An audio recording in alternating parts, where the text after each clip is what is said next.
8 women's bodies were dug up in a 10-meter area of the woods. And the reason for their deaths: they lost their mobile phones. While the police were searching for clues, the murderer has already set his sights on the 9th victim. Anna had a late night at the club with her friends. When she got out of the car, she didn't notice that she dropped her mobile phone at her feet. The person who picked it up behind her didn't call her. Little did she know that this would be the beginning of her nightmare. If her best friend hadn't woken her up the next day, she wouldn't have realized she'd lost her phone. When she woke up, she called her best friend's mobile phone. The person who picked up the phone answered, but it was a man who picked up the phone. Anna heard a woman's voice. The person who picked up the phone was the murderer, Jack. He communicated with Anna using a pre-programmed intelligent voice.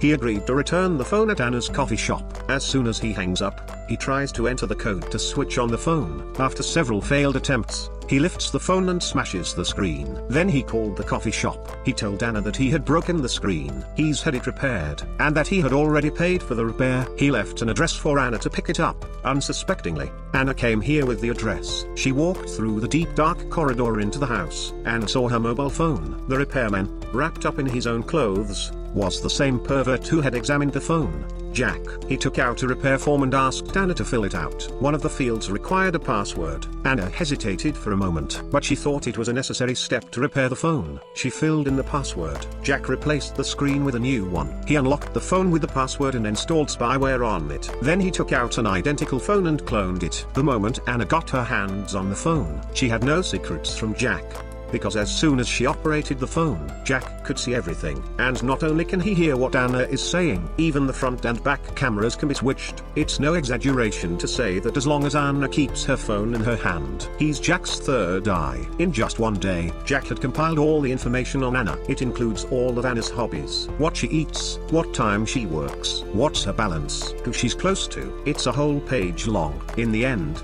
he came up with 7 of Anna's closest friends. This was the key to his next game. The next day, he went to Anna's rented room while she was at work. He checked inside and out. This would be the place where he would commit his crimes. He bought a second-hand CD that Anna was selling online. The deal was to be made at Anna's coffee shop, and when he got the CDs, he took 2 tickets to a baseball game out of his bag. He asked if the tickets could be sold online, and these are the tickets that Anna didn't get today. She couldn't miss them now, so she paid for them right away. What she didn't know was that the man had bought them from a scalper at a high price to get close to her. Before leaving, the man handed her his fake business card. He promised to come back for more CDs, and that was the first step in his plan. After making an impression, every 2 days he'd come to the coffee shop, and when Anna saw that Jack played the same games as him and even talked about similar interests, she had a crush on him. Anna's father saw this. He felt a slight hostility towards Jack, because it was all so strange. First of all, he didn't remember Jack, but here he was, pretending to be a familiar face. And then there's the similarity of his and his daughter's interests. He'd obviously done his homework to get close to her, because men know men. He knew Jack was up to no good. That's why when he took his daughter back to her place, Dad made a point of telling him to stay away from Jack, but that led to a fight between father and daughter. They didn't get along. What they didn't know was that Anna's mobile phone. Jack saw it all, and he's going to take the second step to divide the people around Anna. That night, Anna was lying in bed looking at her phone. Her best friend arrived with a suitcase. She'd had a fight with her family and run away. She said she was sent here by Anna. Anna thought that she had no place to go and was looking for a way out, so she laughed it off. But while she was chatting with her best friend, she didn't realize that her phone was automatically sending messages. And it was Anna's dad. He saw a link to an app sent by his daughter. He asked her about the app and learnt that it was a location-based app. Anna's dad clicked on it and installed it. It wasn't long before he received a delivery message. A cardboard box was sitting in front of his house. Anna's father walked out with a puzzled look on his face, but as he bent down to check the delivery, a dark shadow crept up behind him and knocked him out. On the other hand, Anna was already asleep. Her mobile phone started flashing. It seems to be sending messages automatically. Anna wakes up the next day and picks up her mobile phone confused, because there are 78 missed calls from her boss, and it's 11 o'clock. Not only did the 7 o'clock alarm not go off, but the phone had been put on silent for some reason. She gets dressed in a panic and asks her best friend to call a cab. But when she got in the car to check her phone,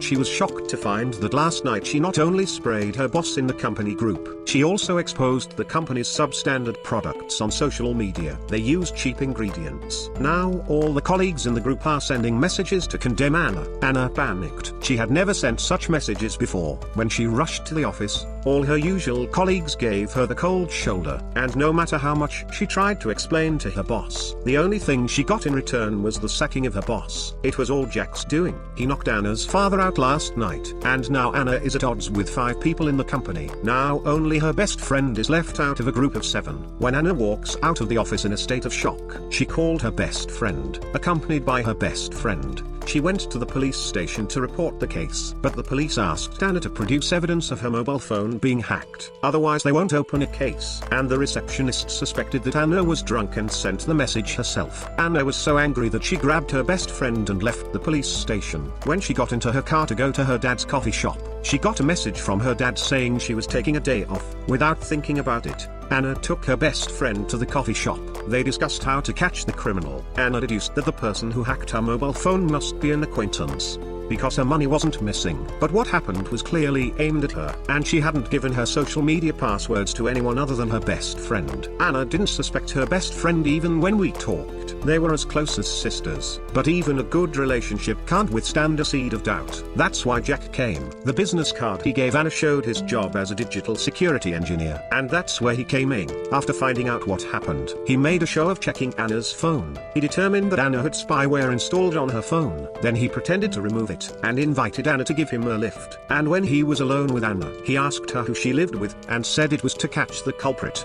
Because the spyware can't be installed remotely, and it's only for spying and eavesdropping, it can't be controlled remotely. Anna was still confused. Jack was so clear about it. Someone must have taken your phone and sent those messages last night, and then turned off the mute and the alarm. That reminds Anna of her best friend who came around last night. She was watching them through the window out of curiosity. Anna caught this scene, so the seeds of suspicion were planted. Back at the coffee shop, Anna was silent for an hour. She finally asked her doubts, but her suspicions upset her best friend. They had a heated argument. In the end, she confessed that she had done it. Jack had achieved his goal. Anna was now alone. That night, Anna watched the video of her and her best friend on her mobile phone. She couldn't understand why things had gone so wrong in just a few days. In a fit of anger, she slammed the phone on the floor. And looking at the phone on the floor, Anna suddenly thought of something. At the same time, on the other side of Jack's mobile phone repair shop, 2 policemen found 8 bodies that were found here. They identified Jack as the suspect. But when they went inside and switched on the lights, they found a mess, and their search turned up a clue. All 8 victims had their mobile phones repaired here. As they continued to look for clues, the door was suddenly opened. 2 policemen came here with Anna. Anna was looking at the mobile phone on the floor. Suddenly she remembered that the screen had been changed a few days ago. The repairman was also the one who touched the phone. So she called the police to bring her here. Anna then told the story of her recent experience. When she learned that the shop owner's name was also Jack, Anna realized it was all Jack's fault. She also realized that her phone had spyware on it. Luckily, her phone was switched off. Jack doesn't know what's going on with her, so Anna offered herself as bait. She asked Jack for 2 police officers to arrest him. Anna still doesn't know what Jack is up to. She simply thought she'd met a perverted peeping Tom. The police didn't tell Anna that Jack was a murderer. They just wanted to catch the criminal as soon as possible. So they went along with Anna's proposal. But when Anna sent Jack a date, she got no time. Her phone was switched off when she called. She had no choice but to call it quits for the night. But it was no longer safe for Anna to stay here. So she suggested that the police take her to her father's place. Before she left, she switched off her current phone and took out the calling card. She put it into her spare phone. That way she could avoid Jack's surveillance for a while. When Anna is dropped off at her dad's place, she takes the card from the policeman and prepares to leave. But another policeman reminds her not to download any software, in case the phone is being watched. That's what got Anna's attention. So she took a pen and wrote a line on the card. She said she'd keep texting the police. That's what happened. It saved Anna and her father's lives. When she got home, Anna went to her dad's room first. She found a bulge under the duvet and thought her father had gone to bed. So she went back to her room. But as soon as she lay down on her bed and pulled out her mobile phone, she received a text message from Jack. He asked if she'd changed her phone. That gave Anna the creeps. Then Jack sent her a number. He said he'd changed his phone. He asked Anna to call him, but when Anna dialed a number, the vibration came from her father's room upstairs. Anne realized something was wrong. She rushed to her father's room to check.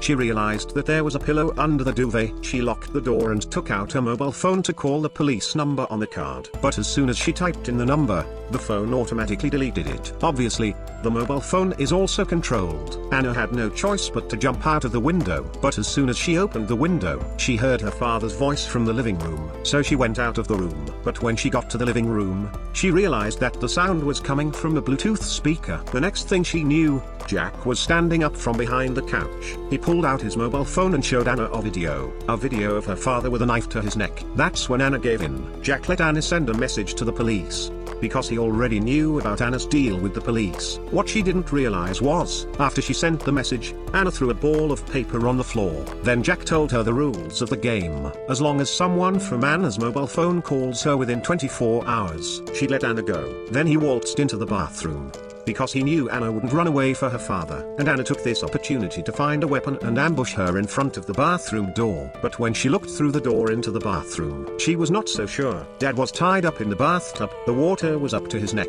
Jack was sitting next to him with a knife. The sight of him, Anna reluctantly dropped her weapon. Then she taped her legs together as Jack had asked. And if Anna didn't do as she was told, Jack turned on the tap. He thought there was a chance of survival. But when Jack tied Anna's hands as well, he threw her into the bathtub. The water level rose instantly. And if Anna struggled, her father was drowning. Eventually Anna stopped struggling, and Jack smiles and takes out his mobile phone and takes a picture of Anna. He used it as his wallpaper. Jack returned to the living room and saw the ball of paper on the floor. When he opened it, he froze, because it said no messages, no phone calls. Realizing something was wrong, he looked out of the window. The police had entered the courtyard. They'd climbed through the window and into Anna's room. So he found a weapon to fight back. But before he could take 2 steps, a pistol was pressed to his head. After asking for Anna's location, one cop guarded Jack. The other cop went into the bathroom to help. Luckily they were just in time. Both Anna and her father survived. And that's the end of the film. This film was a big shock to me,